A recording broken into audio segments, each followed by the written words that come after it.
good. Okay, again, welcome. Thank you very much for attending. We expect there's a lot of interest in these feasibility studies. So last week we talked about Swan Lake, and this week we're talking about Rock Lake. And again, it's very preliminary in advancing the health of these lakes.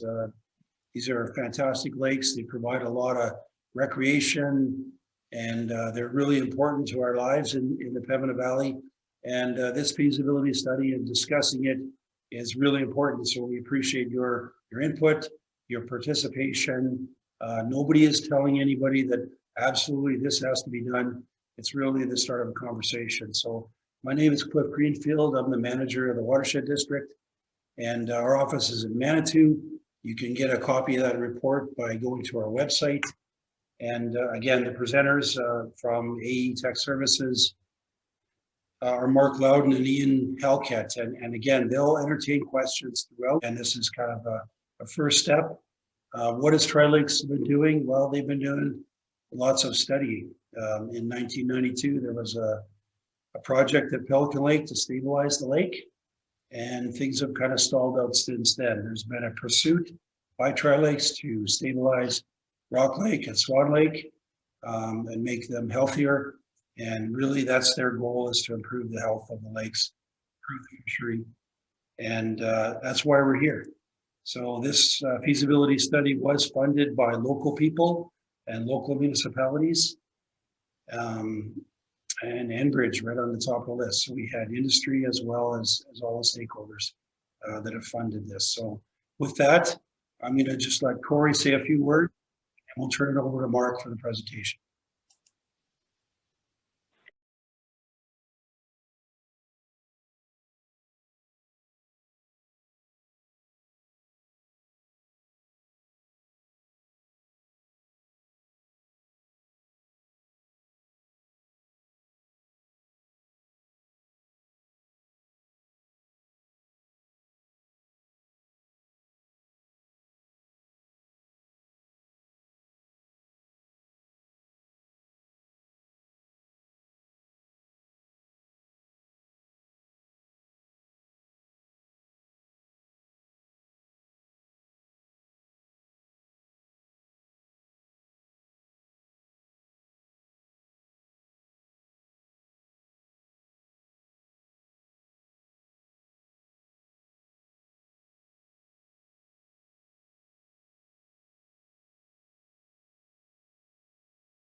Well, we'll get into it. I want to thank Cliff and the Tri-Lakes group for contracting us to essentially do this work. Last week we talked about Swan Lake and some of the recommendations that we put forward there to try to improve that lake in terms of making it more of a healthy fishery, or a sustainable fishery. And now we're going to be chatting, moving our focus over to Rock Lake. So before we get in to the presentation, I thought I'd give you a little bit of a background. And for those, I apologize to the people that are on the Swan Lake call, because you're going to hear a little bit of duplication here moving forward on this one. But essentially, my firm, I own the company. We have about 20 staff, all fisheries people, benthic people, water quality specialists. We teamed up with Ian Halket about 5 or 6 years ago, and he brings the hydrology component.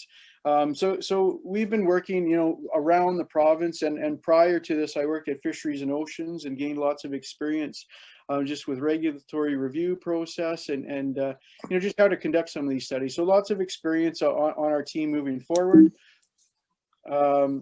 Fish salvages, just getting into some of the different components that we do, or different things that we do for clients, and fish salages could be for Manitoba Hydro, it could be for construction companies. Essentially, we go out there and try to save fish during construction works. Typically, humans have or can have negative impacts on our aquatic environments, and we try to do our part to save fish to the best of our abilities.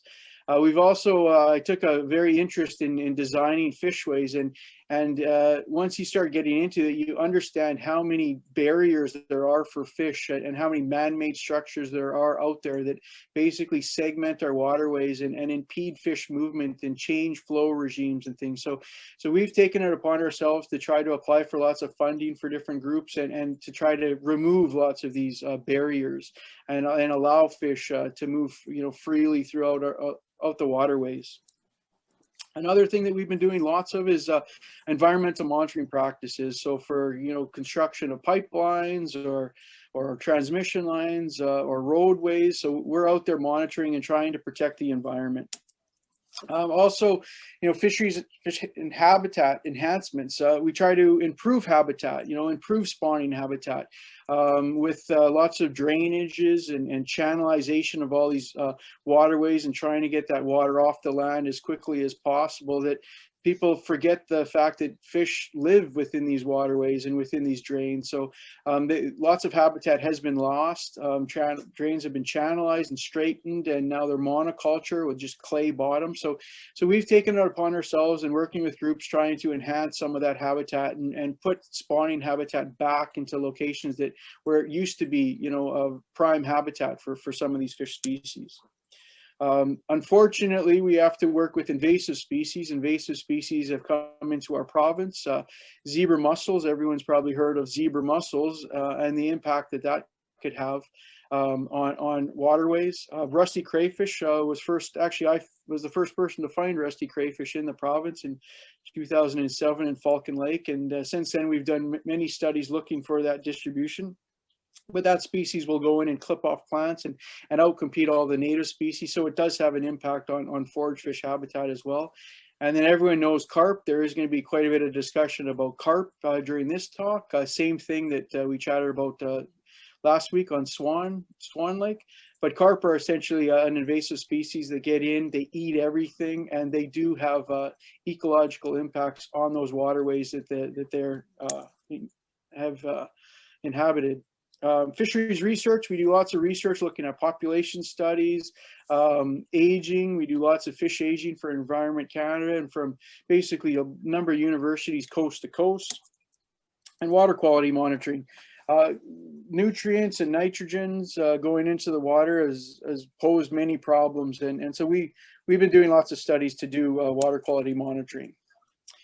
We moved over and we started doing some survey work so we could actually better understand how water moves on the land, and we got an EB to do some flood profiling. So that's been a big part of our company now moving forward.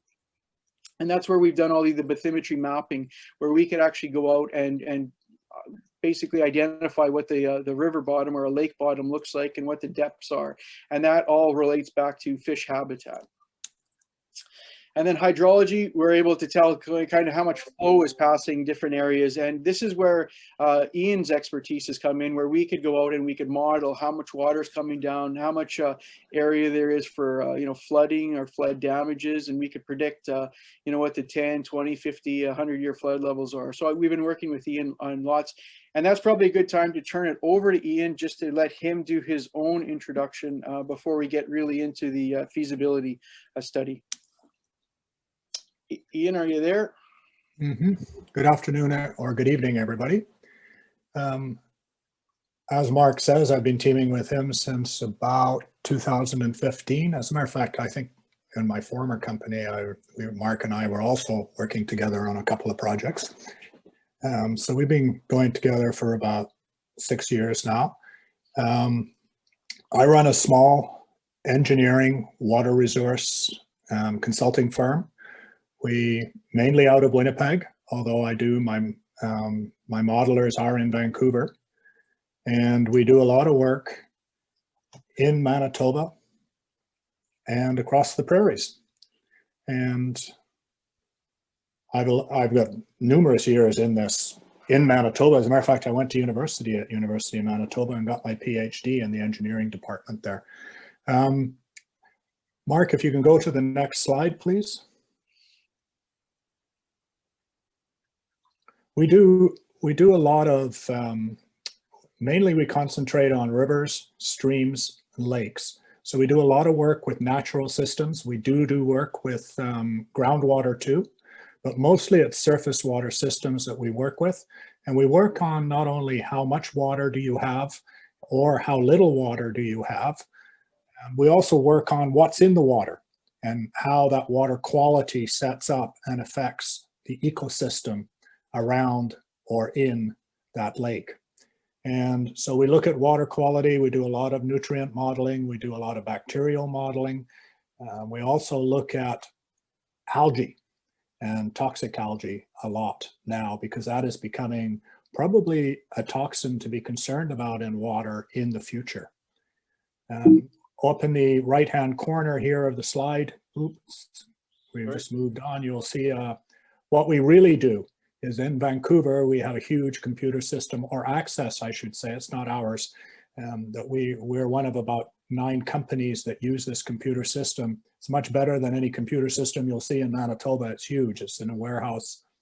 And we use it with a lot of animators, the other companies that are in this warehouse, and we use it to model water in lakes and in rivers. As a matter of fact, we're doing the Churchill River in the north right now. Mark and I are working on that, and we're trying to get sturgeon in the Churchill River classified as under the Sarah Species Act as endangered. And in order to do that, we're putting together a model that will depict all the flow conditions and the temperature conditions in that river over time. And the model you see here in front of you is Southern Indian Lake, which is just feeds that Churchill River. And this is about a 200-kilometer lake.